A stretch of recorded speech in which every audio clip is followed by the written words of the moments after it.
In this example, we're going to walk through and solve this equation, but if you'd like to try it on your own first, go ahead and pause the video and do so, and then come on back and we'll work it together. Okay, so looking at this equation, it seems like the first thing we want to do is get rid of these parentheses, and we can do so by using our distributive property. So let's go ahead and do that. So this 2a will come down, and then we'll distribute this positive 3 to both of these terms. So I'll have plus 3a plus 6, and the minus 3 will come down, so that equals then 5 times a, and then 5 times negative 1. Okay, so after using our distributive property, this is what it looks like we have. And focusing now on the two sides of the equation, each one of these expressions seems to have like terms that we can combine. So we'll go ahead and combine these like terms, and these like terms before continuing. So 2a and 3a, that'll make 5a, and then 6 minus 3 is a positive 3.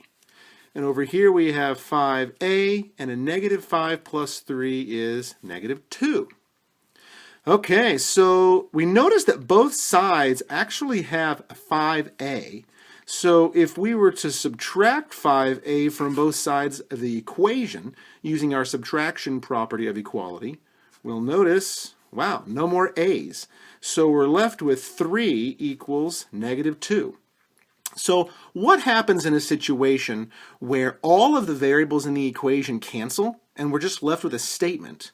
Well, we have to consider, is this statement true or is this statement false? Well, does 3 equal negative 2? Well, it does not. So this is a false statement. So because this is a false statement, what we say now is this equation has no solution.